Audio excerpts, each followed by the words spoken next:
Jeffrey Epstein.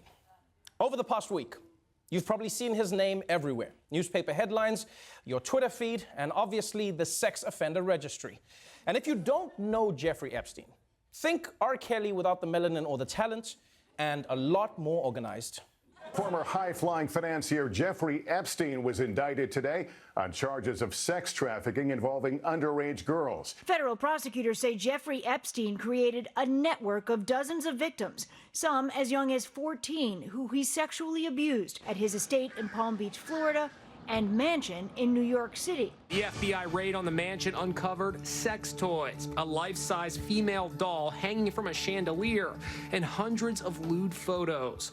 Bill Cosby used to live in a townhouse directly opposite the mansion.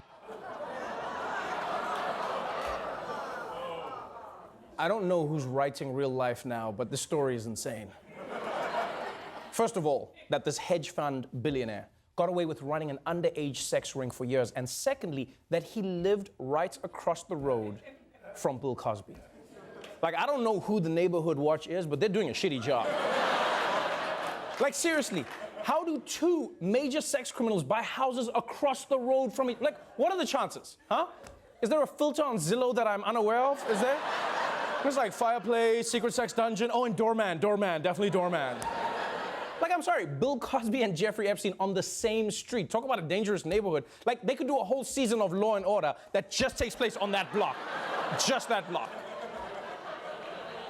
So the police raided Epstein's mansion, found lots of incriminating evidence, and threw him in jail. And today, Epstein's lawyers argued that he should be allowed to live under house arrest until his trial. Although I don't think house arrest is a good idea, because, I mean, the house is where all this shady shit allegedly went down. It would be like Walter White getting to go wait for trial in an RV in the desert. It's like, well, that's where it happens. And you might be asking, where does Epstein even get the balls to ask for such lenient treatment from the law? Well, maybe it's because this wouldn't be the first time. In 2008, Epstein was accused of running this very same sex trafficking operation involving at least 40 underage girls. But those federal charges back in 2008 were dropped after Epstein received a controversially lenient plea deal. Epstein was only in county jail for 13 months and was allowed out to go to work 6 days a week.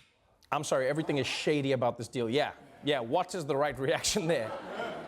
Not only did the charges get dropped, what he was charged for meant that he was going to jail, but he was allowed to leave prison for 6 days a week and go to work. Yeah, that's not prison, that's just life.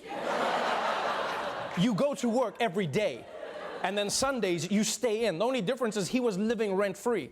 I mean, can you imagine if you were sharing a cell with this guy? Epstein comes back to jail at night, and his cellmate is like, what a day, I spent 12 hours in solitary confinement. And Epstein is like, I wish I was in solitary. Starbucks was a zoo this morning. Anyway, good night, Bill Cosby. Now, one of the reasons this story has blown up isn't just because Epstein is a billionaire who was running an underage sex trafficking ring. It's also because the man who let him off with that lenient prison sentence went on to become Donald Trump's labor secretary. Yes. And now, because the story is blowing up again, Trump's guy has been forced to step down.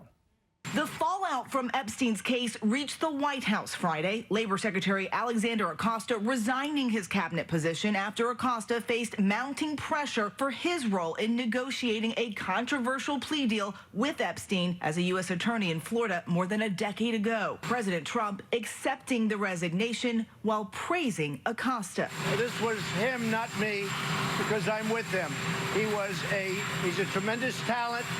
He's a Hispanic man. He's a Hispanic man? What a strange thing to bring up when a guy is resigning. Like, no other boss would do that. No one would be like, so everybody, today is Jerry's last day. He's Korean, and there'll be cake in the break room. Thank you, everybody.